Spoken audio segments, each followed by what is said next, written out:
ನಾಳೆಯಿಂದ ಜಾತಿ ಸಮೀಕ್ಷೆ. ಸ್ವತಃ ಅವರದೇ ಕ್ಯಾಬಿನೆಟ್ನ ಅನೇಕ ಮಂತ್ರಿಗಳು ವಿರೋಧ ವ್ಯಕ್ತಪಡಿಸಿದ್ರು ಕೂಡ ಕಮ್ಯುನಿಸ್ಟರ ಒಂದು ಮಾರ್ಗದರ್ಶನದಲ್ಲಿ ಕೆಲಸ ಮಾಡ್ತಾ ಇರುವಂತಹ ಸಿದ್ದರಾಮಯ್ಯನವರು ನಾನು ಯಾವುದೇ ಕಾರಣಕ್ಕೂ ಕೂಡ ಜಾತಿ ಸಮೀಕ್ಷೆಯನ್ನು ಮುಂದೂಡೋದಿಲ್ಲ, ನಾವು ಮಾಡೇ ಮಾಡ್ತೀವಿ, ಅದನ್ನು ಆರ್ಥಿಕ ಮತ್ತು ಶೈಕ್ಷಣಿಕ ಸಮೀಕ್ಷೆ ಅಂತ ಹೆಸರು ಕೊಟ್ಟು ಮತ್ತು ಜಾತಿಗಳನ್ನು ಒಡೆಯುವಂತ ಕೆಲಸ ಇವತ್ತು ಸಿದ್ದರಾಮಯ್ಯ ಅವರು ಮಾಡ್ತಾ ಇದ್ದಾರೆ. ಅಂಬೇಡ್ಕರ್ ಅವರು ರಚಿಸಿದಂತ ಸಂವಿಧಾನದಲ್ಲಿ 6 ಧರ್ಮಗಳಿವೆ ಭಾರತದಲ್ಲಿ. ಅದರಲ್ಲಿ ಹಿಂದೂ, ಮುಸ್ಲಿಂ, ಕ್ರಿಸ್ತ್, ಬೌದ್ಧ, ಸಿಖ್ ಮತ್ತು ಜೈನ ಧರ್ಮಗಳು. ಅದರ ಕ್ರಿಸ್ತ ಇರುವಂತಹ ಧರ್ಮ 48 ಧರ್ಮಗಳ ಮುಂದೆ ಜಾತಿಯಾಗಿ ನಮೂದನೆ ಮಾಡಲಿಕ್ಕೆ ಸಿದ್ದರಾಮಯ್ಯನವರು ತೋರಿಸಿದ್ದಾರೆ. ಇಲ್ಲೇ ಎಲ್ಲೋ ಒಂದು ಕಡೆ ನಾವು ಅದನ್ನು ವಾಪಸ್ ತಗೊಳ್ತೀವಿ ಅಂತ ಹೇಳಿದ್ದಾರೆ. ಕ್ರೈಸ್ತ ಜಾತಿಯಲ್ಲ, ಅದು ಧರ್ಮ. ಅದಕ್ಕೆ ಜಾತಿ ಕಾನೂನಿನಲ್ಲಿ ಸೇರಿಸಿದ್ದಾರೆ ಅವರ ಒಂದು ಸಮೀಕ್ಷೆಯಲ್ಲಿ.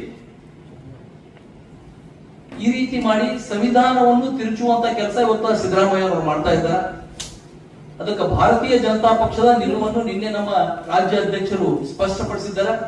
ಇವತ್ತು ಎಲ್ಲಾ ಜಿಲ್ಲೆಗಳಲ್ಲೂ ಕೂಡ ಪತ್ರಿಕಾಗೋಷ್ಠಿ ಮಾಡಿ ನಮ್ಮ ಪಕ್ಷದ ನಿಲುವನ್ನು ಸ್ಪಷ್ಟಪಡಿಸಲೇಬೇಕು ಅನ್ನೋದಕ್ಕೋಸ್ಕರ ಇವತ್ತು ನಾವು ಈ ಒಂದು ಪತ್ರಿಕಾಗೋಷ್ಠಿಯನ್ನು ಕರೆದಿದ್ದೀವಿ. ಅದಕ್ಕೆ ಇವತ್ತು ಹಿಂದೂಗಳು ಇರುವಂತ ರಾಷ್ಟ್ರ ಇಡೀ ವಿಶ್ವದಲ್ಲಿ ಯಾವುದಾದ್ರೆ ಅದು ಭಾರತ. ಇಲ್ಲಿ ಯಾವುದೋ ಒಂದು ಟೂಲ್ ಕಿಟ್ ಹಿಂದೂಗಳನ್ನು ಒಡೆದು ತಮ್ಮ ರಾಜಕೀಯ ಬೇಳೆ ಬೇಯಿಸೋದಕ್ಕೋಸ್ಕರ ಅದರ ಸಂಖ್ಯೆಯನ್ನು ಕಡಿಮೆ ಮಾಡಬೇಕು ಅನ್ನುವಂತ ಒಂದು ಉದ್ದೇಶದಿಂದ ಈ ರೀತಿ ಮಾಡ್ತಾ ಇದ್ದಾರೆ ಅಂತ ಅನಿಸ್ತಾ ಇದೆ. ವಿಶೇಷವಾಗಿ ನಮ್ಮ ಭಾಗದಲ್ಲಿ ಬಸವಣ್ಣನವರು ಆಗಿ ಹೋದಂತ ನಾಡು. ಈ ಭಾಗದಲ್ಲಿ ಹಿಂದೂ ಕಾಲಂನಲ್ಲಿ ಬೇರೆ ಹೆಸರನ್ನು ಬರೆಸಬೇಕು ಅನ್ನುವಂತ ಹೆಸರು ಕೂಡ ನಡೀತಾ ಇದೆ. ಅದರ ಲಿಂಗಾಯತರೆಲ್ಲರೂ ಹಿಂದೂಗಳೇ ಬರೆಸಬೇಕು, ವೀರಶೈವ ಲಿಂಗಾಯತ ಹಿಂದೂಗಳು ಧರ್ಮದ ಕಾಲದಲ್ಲಿ ಹಿಂದೂ ಬರೆಸಿ ನಂತರ ವೀರಶೈವ ಲಿಂಗಾಯತ, ತದನಂತರ ಉಪಜಾತಿಯಲ್ಲಿ ನಮ್ಮ ಕಸುಬಿನ ಆಧಾರದ ಬಣಜಿಗ ಇರಬಹುದು, ಕುಂಬಾರ ಇರಬಹುದು, ಹಟ್ಗಾರ ಇರಬಹುದು, ಆ ಎಲ್ಲಾ ಜಾತಿಗಳನ್ನು ಬರೆಸಬೇಕು ಅಂತ ಇವತ್ತು ಭಾರತೀಯ ಜನತಾ ಪಕ್ಷ ನಿರ್ಣಯ ಮಾಡಿದೆ. ಮತ್ತು ನಮ್ಮೆಲ್ಲ ಜನರಿಗೂ ಕೂಡ ಅದನ್ನೇ ಒತ್ತಾಯ ಮಾಡೋದಕ್ಕೋಸ್ಕರ ಇವತ್ತ ಈ ಪತ್ರಿಕಾಗೋಷ್ಠಿಯನ್ನು ಕರೆದಿದ್ದೀವಿ. ಇದರ ಬಗ್ಗೆ ನಮ್ಮ ಶಾಸಕರು, ನಮ್ಮ ಮಾಜಿ ಸಂಸದರು ಎಲ್ಲರೂ ಸವಿಸ್ತಾರವಾಗಿ ಮಾತಾಡೋರಿದ್ದಾರೆ. ಇವತ್ತು ಒಂದು ಉಲ್ಲೇಖ ಮಾಡೋದೇನೆಂದ್ರೆ, ವೀರಶೈವ ಮಹಾಸಭೆ ಅಧ್ಯಕ್ಷರು ನಮ್ಮ ಜಿಲ್ಲೆಯ ಉಸ್ತುವಾರಿ ಸಚಿವರು. ಇವತ್ತು ಅವರ ಒಂದು ಪತ್ರಿಕಾ ಹೇಳಿಕೆ ಎಲ್ಲಾ ಪತ್ರಿಕೆಗಳಲ್ಲಿ ಬಂದಿದೆ. ಅವ್ರು ಏನ್ ಹೇಳ್ತಾರೆ ಅಂದ್ರೆ, ಧರ್ಮ ಇರೋದು ಸಂವಿಧಾನದ ಪ್ರಕಾರ ಧರ್ಮದ ಕಾಲಂನಲ್ಲಿ ನಿಮ್ಮ ವಿವೇಚನೆಗೆ ಬಿಟ್ಟಿದ್ದು, ಜಾತಿ ಕಾಲಂನಲ್ಲಿ ವೀರಶೈವ ಲಿಂಗಾಯತ ಬರೆಯಿರಿ, ಅದು ಧರ್ಮದ ಕಾಲಂನಲ್ಲಿ ನಿಮ್ಮ ವಿವೇಚನೆಗೆ ಬಿಟ್ಟಿದ್ದು ಅಂತ ಹೇಳಿದ್ದಾರೆ. ಅಂದ್ರೆ ವಿವೇಚನೆ ಅಂದ್ರೆ ಲಿಂಗಾಯತ ಮತ್ತೆ ಇದಕ್ಕೆ ಬಿಟ್ಟು ಬೇರೆ ಯಾವ್ದು ಬರಿಬೇಕು ಅಂತ ಯಾವ್ದಲ್ಲಿ ಯಾವ್ದಿದೆ ಅವ್ರು ನೇರವಾಗಿ ಹೇಳ್ಬೋದಿತ್ತು ಏನು ಬರಿಬೇಕು ಅಂತ ಹೇಳಿ. ಏನ್ ಲಿಂಗಾಯತರು ಮುಸಲ್ಮಾನ್ ಬರಿಬೇಕು, ಲಿಂಗಾಯತ ಬೌದ್ಧ ಅಂತ ಬರಿಬೇಕು, ಲಿಂಗಾಯತ ಕ್ರಿಶ್ಚಿಯನ್ ಅಂತ ಬರಿಬೇಕು, ಇರೋದೇ 6. ಆದ್ರೆ ನಿಮ್ಮ ವಿವೇಚನೆಗೆ ಬಿಟ್ಟಿದ್ದು ಅಂತ ಹೇಳಿ ಮತ್ತ ಒಂದ್ಸಲ ಗೊಂದಲವನ್ನು ಸೃಷ್ಟಿಸಿ ಸಿದ್ದರಾಮಯ್ಯನವರಿಗೆ ಖುಷಿ ಮಾಡೋದಕ್ಕೋಸ್ಕರ ಒಂದು ಸ್ಟೇಟ್ಮೆಂಟ್ ಅನ್ನು ಕೊಟ್ಟಿದ್ದಾರೆ.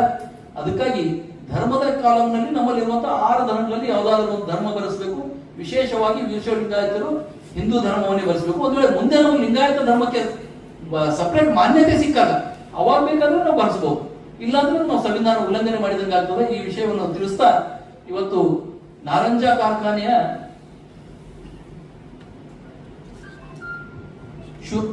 ಚುನಾವಣೆಗಳು ಅದು ಒಂದು ವಿಷಯ ತಮಗೆ ಗೊತ್ತಾ. ಇವತ್ತು ನಮ್ಮ ಪಕ್ಷದಿಂದ ಬೆಂಬಲಿತ ಕೆಲವು ಅಭ್ಯರ್ಥಿಗಳನ್ನು ನಾವು ನಿಲ್ಲಿಸಿದ್ದೀವಿ. ಜೊತೆಯಲ್ಲಿ ನಾಳೆಯಿಂದ ಮಹಾತ್ಮ ಗಾಂಧಿ ಕಾರ್ಖಾನೆಗೂ ಕೂಡ ನಾಮಿನೇಷನ್ ಪ್ರಾರಂಭ ಆಗ್ತಾ ಇದೆ. ಬರುವ 6ನೇ ತಾರೀಕಿಗೆ, ಮುಂದಿನ ತಿಂಗಳ 6ನೇ ತಾರೀಕಿಗೆ ಅದರ ಚುನಾವಣೆ ಇದೆ. ಆ ಚುನಾವಣೆಯ ಯಾವ ರೀತಿ ನಡೀತಾ ಇದೆ ಅಂದ್ರೆ, ಇಲ್ಲಿಯವರೆಗೆ ಮತದಾರರ ಪಟ್ಟಿ ಎಲೆಕ್ಷನ್ ನೋಟಿಫಿಕೇಶನ್ ಆಗಿದೆ. ನಾವು ಸ್ವತಃ ಅಲ್ಲಿನ ಆರ್ಒ ಮತ್ತು ಎಆರ್ಒಗಳಿಗೆ ಮಾತಾಡಿದರೆ ಇಲ್ಲೇ 22ನೇ ತಾರೀಕಿನವರೆಗೆ ನಮಗೆ ಮತದಾರ ಪಟ್ಟಿ ಕೊಡಲ್ಲ ಅಂತ ಹೇಳಿದಾರೆ ಎಆರ್ಒ ಮತ್ತು ಆರ್ಒ. ಈ ರೀತಿ ಚುನಾವಣೆ ನಡೀತಾ ಇದೆ. ನಾಳೆಯಿಂದ ಮತದಾರ ಪಟ್ಟಿ ಕೊಡ್ತೀನಿ ಅಂದಿದ್ದಾರೆ. ನಾವು ಆ ಚುನಾವಣೆಯಲ್ಲಿಯೂ ಕೂಡ ಭಾರತೀಯ ಜನತಾ ಪಕ್ಷದ ಬೆಂಬಲಿತ ಅಭ್ಯರ್ಥಿಗಳನ್ನು ನಿಲ್ಲಿಸಿ ಅಲ್ಲಿಯೂ ಕೂಡ ಭಾರತೀಯ ಜನತಾ ಪಕ್ಷದ ಬೆಂಬಲಿತ ಅಭ್ಯರ್ಥಿಗಳಿಗೆ ನಾವು ನಿಲ್ಲಿಸೋರಿದ್ದೀವಿ ಅನ್ನುವಂತ ಒಂದು ವಿಷಯವನ್ನು ತಮ್ಮ ಗಮನಕ್ಕೆ ತರುತ್ತಾ, ಈಗಾಗಲೇ ಸೇವಾ ಪಕ್ವಾಡ ಅಂತ ಹೇಳಿ 15 ದಿವಸದ ಒಂದು ಮೋದಿಯವರ ಜನ್ಮದಿನದಿಂದ ನಮ್ಮ ಮಹಾತ್ಮ ಗಾಂಧೀಜಿಯವರ ಜನ್ಮದಿನದವರೆಗೆ ಭಾರತೀಯ ಜನತಾ ಪಕ್ಷದಿಂದ ನಿರಂತರವಾದ ಕಾರ್ಯಕ್ರಮ ನಡೀತಾ ಇವೆ. ಅದರ ಅಂತರ್ಗತ ಮೊನ್ನೆ ಬ್ಲಡ್ ಕ್ಯಾಂಪ್ ನಡೆದು ಅಲ್ಲಿ 75 ಯೂನಿಟ್ ಮೋದಿಯವರ 75ನೇ ಜನ್ಮದಿನಕ್ಕೆ 75 ಯೂನಿಟ್ ಬ್ಲಡ್ ನಮ್ಮ ಯುವ ಮೋರ್ಚಾದಿಂದ ಸಂಗ್ರಹಣೆ ಮಾಡಲಾಗಿದೆ. ತದನಂತರ ಸ್ವಚ್ಛತಾ ಕಾರ್ಯಕ್ರಮವನ್ನು ಕೇಂದ್ರ ಸಚಿವರಾದ ಶೋಭಾ ಕರಂದ್ಲಾಜೆಯವರು ಮತ್ತು ಪ್ರದರ್ಶಿನಿ ಮೋದಿಯವರ ಜೀವನ ಚರಿತ್ರೆಯ ಪ್ರದರ್ಶನಿಯನ್ನು ಕೂಡ ಉದ್ಘಾಟನೆ ಮಾಡಿದ್ದಾರೆ. ಬರುವಂತ 25ನೇ ತಾರೀಕಿಗೆ ಪಂಡಿತ್ ದೀನ್ ದಯಾಳ್ ಉಪಾಧ್ಯಾಯರ ಜನ್ಮದಿನವೇ. ಅವತ್ತು ದೀನ್ ದಯಾಳ್ ಪಾರ್ಕ್ ನಲ್ಲಿ ನಮ್ಮ ಲಾವಣ್ಯ ಫಂಕ್ಷನ್ ಹಾಲ್ ಎದುರುಗಡೆ ದೀನ್ ದಯಾಳ್ ಪಾರ್ಕ್ ಇದೆ. ಆ ಪಾರ್ಕ್ ನಲ್ಲಿ ಅವರ ಜನ್ಮದಿನದ ಆಚರಣೆಯನ್ನು ಮಾಡೋರು ಇದ್ದೀವಿ. ಅದ್ರ ನಂತರ ಗಾಂಧಿ ಜಯಂತಿಯಿಂದ ನಾವೆಲ್ಲರೂ ಖಾದಿ ಲೋಕಲ್ ಫಾರ್ ವೋಕಲ್ ಅಂತ ಖಾದಿ ಬಟ್ಟೆಯ ಬಗ್ಗೆ ಎಲ್ಲರಲ್ಲೂ ಜಾಗೃತಿ ಮಾಡಬೇಕು. ನಾವು ಕೂಡ ಸ್ವತಃ ಖಾದಿ ಬಟ್ಟೆಯನ್ನು ಕನಿಷ್ಠ ನಮ್ಮ ಕಾರ್ಯಕ್ರಮದಲ್ಲಿ ಎಲ್ಲರೂ ಒಂದು ಖರ್ಚಿಪಾದರೂ ಖರೀದಿ ಮಾಡಬೇಕು ಅಂತ ಹೇಳಿ ಒಂದು ನಿರ್ಣಯವನ್ನು ಮಾಡ್ಕೊಂಡಿದ್ದೀವಿ. ಈ ಎಲ್ಲಾ ಕಾರ್ಯಕ್ರಮಗಳು ಸ್ವಚ್ಛತಾ ಆಂದೋಲನ ಇರ್ಬೋದು, ಗಿಡ ನೆಡುವಂತ ಕಾರ್ಯಕ್ರಮ ಇರ್ಬೋದು, ಈ ಎಲ್ಲಾ ಕಾರ್ಯಕ್ರಮಗಳು ಭಾರತೀಯ ಜನತಾ ಪಕ್ಷದಿಂದ ನಿರಂತರವಾಗಿ ನಡೀತಾ ಇವೆ. ತದನಂತರ ನಾಳೆಯಿಂದ GST ಪ್ರಾರಂಭ, ಹೊಸ GST ನಾಳೆಯಿಂದ ಪ್ರಾರಂಭ ಆಗ್ತಾ ಇದೆ 22ರಿಂದ. ಇಡೀ ದೇಶದ ಎಲ್ಲಾ ಶ್ರೀಸಾಮಾನ್ಯರಿಗೆ ಒಂದು ಅವಕಾಶ ಅಥವಾ ಅವರಿಗೆ ಕಡಿಮೆ ದರದಲ್ಲಿ ದಿನಬಳಕೆಯ ವಸ್ತುಗಳು ಸಿಗುವಂತ ಅವಕಾಶವನ್ನು ಕೇಂದ್ರದ ವೃತ್ತ ಸಚಿವರು ಮತ್ತು ಪ್ರಧಾನಮಂತ್ರಿಗಳು ಮಾಡಿಕೊಟ್ಟಿದ್ದಾರೆ. ಅದರ ವಿಜಯೋತ್ಸವವನ್ನು ಕೂಡ ನಾವು ನಾಳೆ ಬೀದರ್ ನಗರದಲ್ಲಿ